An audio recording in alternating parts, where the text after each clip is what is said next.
Hello. In this video we're looking at the types of wheels used in N-Gage models produced by Newman Miniatures. For the majority of the models, Graham Farish wagon wheels are the primary items used. In many cases they are completely unmodified straight out of the packet, such as the example you can see here with the pins on each end. But for some engines they have to be slightly modified. This usually consists of just cutting the pins off using a hacksaw or a small blade and cleaning up and repainting the ends, like so. So, for example, this model of Northumbrian here, the wheel set in place will ultimately be modified to look like this one. When it comes to driving wheels, however, there has been a slight change.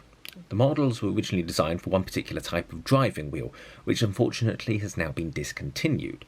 The entire range has therefore been modified to suit Graham Farish Ginty locomotive wheels, such as the example you see here. Now, there are two different types of these Ginty wheels on the average locomotive as constructed, and so this video will be looking a little bit, very briefly, into how to modify those for this particular range.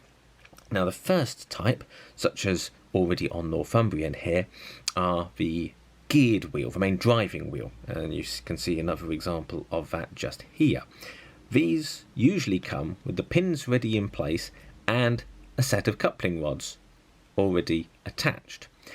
The best thing to do is quite simply to use pliers to pull the pin out, remove the coupling rods, keep these, they could be useful for future models, and then you simply have your regular driving set. The gear can be left alone, there's space for it already being built into the model, and then some pins, such as the example you can see here, can simply be cut and fitted in place. Slightly more complex, however, are these other unpowered wheels. The idea behind their manufacture is that the coupling rods simply clip over plastic pins.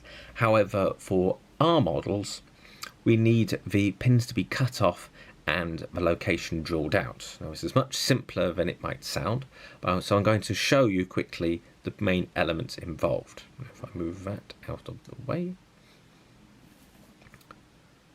So, here we have the unmodified wheel set. The first point, usually against a support, such as this block here,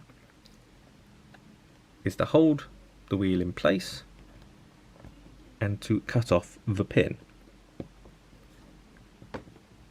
It's better to do several slow cuts rather than one fast, and you'll see it comes off quite easily.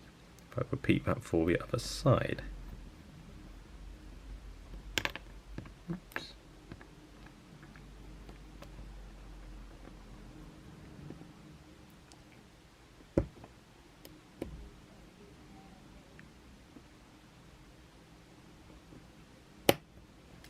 There we go.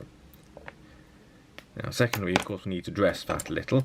So if we just take a file and then lightly run it along to get a smooth surface. Again, if I repeat that for the other side.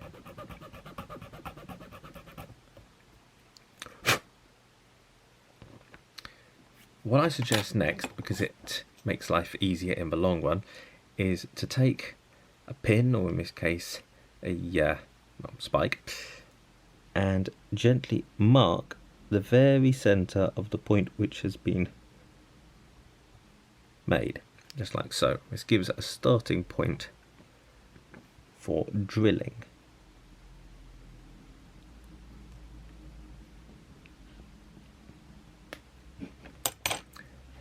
Next, take your drill bit. This is a 0.65mm to suit the pins which I use.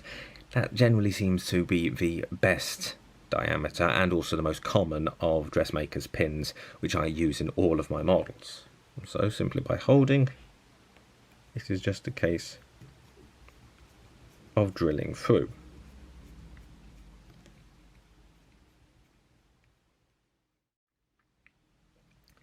Once those have been drilled out, it's simply now just a case of giving a second light tidy up to those centres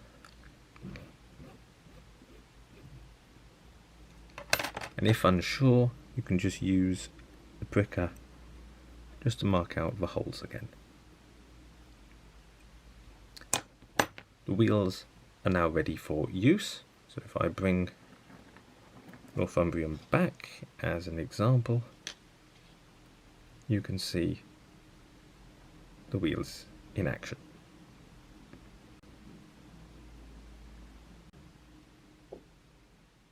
Thank you for watching.